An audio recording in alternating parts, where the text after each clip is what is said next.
ಬಂಧುಗಳೇ ನಮಸ್ಕಾರ. ನಾವು ಹಳ್ಳಿ ಭಾಗದಲ್ಲಿ, ಗ್ರಾಮೀಣ ಭಾಗದಲ್ಲಿ ನಾಯಿ ಕೋಳಿಯನ್ನ ಹಿಡಿಯುವುದನ್ನ ನಾವು ಯಾವಾಗ ನೋಡ್ತಾ ಇರ್ತೇವೆ. ಸಾಮಾನ್ಯವಾಗಿ ಹಳ್ಳಿ ಭಾಗದವ್ರಿಗೆ ಗೊತ್ತಿದೆ, ಸಾಕು ನಾಯಿಗಳು ಮನೆಯಲ್ಲಿ ಕೋಳಿಯ ಮೊದಲು ಮರಿಯನ್ನು ಹಿಡಿಯುತ್ತದೆ. ಅವರದೇ ಮನೆಯಲ್ಲಿ ಸಾಕಿದ ಅವರದೇ ಕೋಳಿ ಮರಿಯನ್ನು ಹಿಡಿಯುವುದು. ಅದರ ರಕ್ತದ ರುಚಿಯನ್ನು ಹಿಡಿದ ನಾಯಿ ಮರು ದಿವಸ ಪಕ್ಕದ ಮನೆಯ ಕೋಳಿಯನ್ನ ಹಿಡಿದು ಸಾಯಿಸುತ್ತೆ. ಈ ರೀತಿ ಕೋಳಿ ತಿನ್ನುವ ಚಟ, ಒಮ್ಮೆ ರಕ್ತದ ರುಚಿ ಹಿಡಿದ ಶ್ವಾನ ನಾಯಿ ಮತ್ತೆ ತನ್ನ ಮನೆಯದ್ದು ಎಲ್ಲಾ ನಾಯಿ ಕೋಳಿ ಮರಿಯನ್ನು ಖಾಲಿ ಮಾಡಿ ಪಕ್ಕದ ಮನೆಯ ಕೋಳಿಗೂಡಿಗೆ ನುಗ್ತದೆ. ಇದು ಯಾಕೆ ಈ ಕಥೆಯನ್ನು ಹೇಳಿದೆ ಅಂದ್ರೆ, ನಮ್ಮ ರಾಷ್ಟ್ರೀಯ ಬಿಜೆಪಿಯ ಪರಿಸ್ಥಿತಿ ಈ ಕೋಳಿ ಹಿಡಿಯುವ ನಾಯಿಯ ತರ ಆಗಿದೆ. ಹೇಗಂದ್ರೆ, ವೆಸ್ಟ್ ಬೆಂಗಾಲಲ್ಲಿ, ಪಶ್ಚಿಮ ಬಂಗಾಳದಲ್ಲಿ ಮತ್ತೆ ಅಸ್ಸಾಂ ರಾಜ್ಯಗಳಲ್ಲಿ ಇವತ್ತು ಅಲ್ಲಿನ ವಿಧಾನಸಭಾ ಕ್ಷೇತ್ರದ ಚುನಾವಣೆಯಲ್ಲಿ ಇದೇ ರೀತಿ, ಅಂದ್ರೆ SIR ಮುಖಾಂತರ ಕೋಳಿ ಹಿಡಿಯುವ ನಾಯಿಯ ರೀತಿ SIR ಅನ್ನ ಜಾರಿಗೊಳಿಸಿ ಅಲ್ಲಿನ ಮಮತಾ ದೀದಿಯ ಪಶ್ಚಿಮ ಬಂಗಾಳದ ಸರ್ಕಾರವನ್ನ ಕೆಡವಿದ್ರು. ಅದಕ್ಕೆ ತುಂಬಾ ಕಷ್ಟಪಟ್ಟು ಅಲ್ಲಿ ಸುಮಾರು 90 ಲಕ್ಷ ಜನಸಂಖ್ಯೆ ಇರುವ ಅಷ್ಟು ಮತದಾರರ ಪಟ್ಟಿಯಿಂದ ಕೈಬಿಟ್ಟಿದ್ದಾರೆ.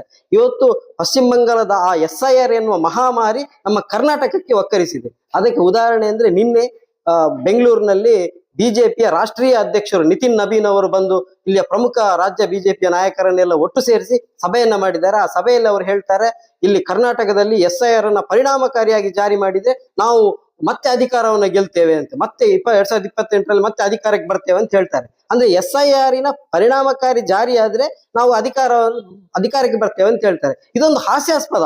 ಒಬ್ರು ರಾಷ್ಟ್ರೀಯ ಬಿಜೆಪಿ ಅಧ್ಯಕ್ಷರು ಅಂತ ಹೇಳುವಂತಹ ಮಾತು ಖಂಡಿತ ಅಲ್ಲ. ಯಾಕಂದ್ರೆ SIR ವಿರುದ್ಧ ಇವತ್ತು ಭಾರಿ ದೊಡ್ಡ ಗುಮಾನಿ ಇದೆ, ಅದಕ್ಕೆ ಜನವಿರೋಧ ಇದೆ. ದೇಶದ ರಾಜ್ಯದ ಬುದ್ಧಿಜೀವಿಗಳು, ಪ್ರಬುದ್ಧರು SIR ಅನ್ನು ವಿರೋಧಿಸ್ತಿದ್ದಾರೆ. ಯಾಕಂದ್ರೆ ಅದು ಬಿಜೆಪಿಯ ಹಿಂಬಾಗಿಲಿನ ರಾಜಕಾರಣ ಎನ್ನುವುದು ಇದು ಸ್ಪಷ್ಟ.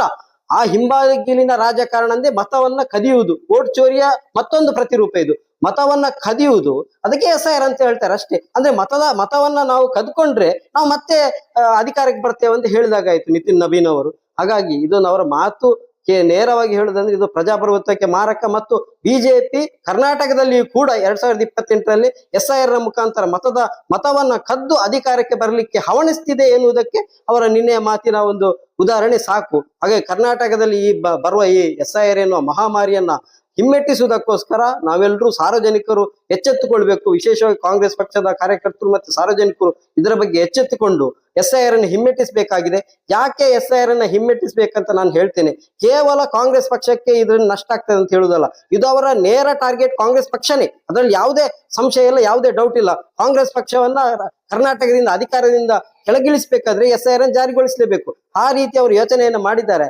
ಆದ್ರೆ ಇದು ಕೇವಲ ಕಾಂಗ್ರೆಸ್ ಅಧಿಕಾರವನ್ನು ಕಳೆದುಕೊಳ್ಳುವುದು ಮಾತ್ರ ಅಲ್ಲ, ಈ ದೇಶದ, ಈ ರಾಜ್ಯದ ಪ್ರಜೆಗಳು ಅಧಿಕಾರವನ್ನ ಕಳೆದುಕೊಳ್ಳಲಿಕ್ಕಿದ್ದಾರೆ. ಅದು ಯಾವ ರೀತಿ ಅಧಿಕಾರವನ್ನು ಕಳೆದುಕೊಳ್ತಾರೆ ಅಂದ್ರೆ, ಅವರಿಗೆ ಮತದಾನದ ಹಕ್ಕನ್ನ ಮತದಾರರ ಪಟ್ಟಿಯಿಂದ SIR ಮುಖಾಂತರ ಕಿತ್ತು ಹಾಕಿದ್ರೆ ಅವರಿಗೆ ಪಿಂಚಣಿ ಯೋಜನೆಗಳು ಬರುವುದಿಲ್ಲ, ಗೃಹಲಕ್ಷ್ಮಿ ಯೋಜನೆಗಳು ಬರುವುದಿಲ್ಲ, ಇದು ಆಯುಷ್ಮಾನ್ ಭಾರತ್ ಕಾರ್ಡಿನ ಯಾವುದೇ ಒಂದು ಸೌಲಭ್ಯಗಳು ಸಿಗುವುದಿಲ್ಲ. ಈ ರೀತಿ ಸರ್ಕಾರದಿಂದ ಸಿಗುವಂತಹ 10 ಹಲವು ಯೋಜನೆಗಳು ಎಲ್ಲವೂ ಕೈತಪ್ಪಿ ಹೋಗ್ಲಿಕ್ಕಿದೆ.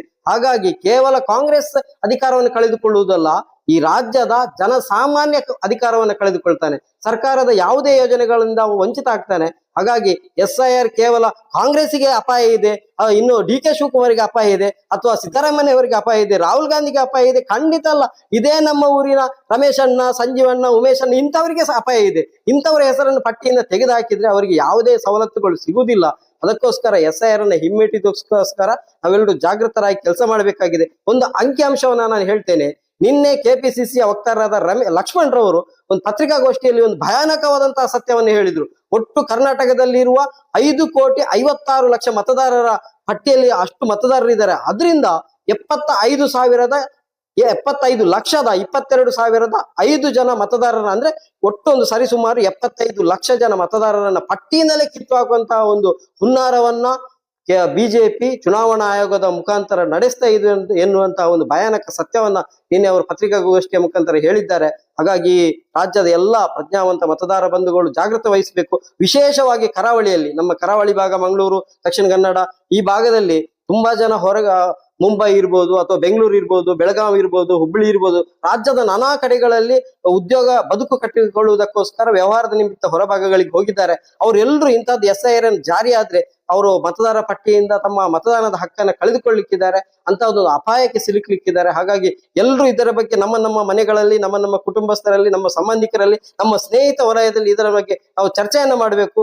ಬಿಜೆಪಿ ಏನು ಹಿಂಬಾಗಿಲಿನ ರಾಜಕಾರಣದ ಮುಖಾಂತರ ಕರ್ನಾಟಕದಲ್ಲಿ ಅಧಿಕಾರವನ್ನು ಪಡೆಯಲಿಕ್ಕೆ ಪ್ರಯತ್ನ ಮಾಡ್ತಾ ಇದೆ, ಅವರ ಈ ಹುನ್ನಾರವನ್ನ ಹಿಮ್ಮೆಟ್ಟಿಸಬೇಕು.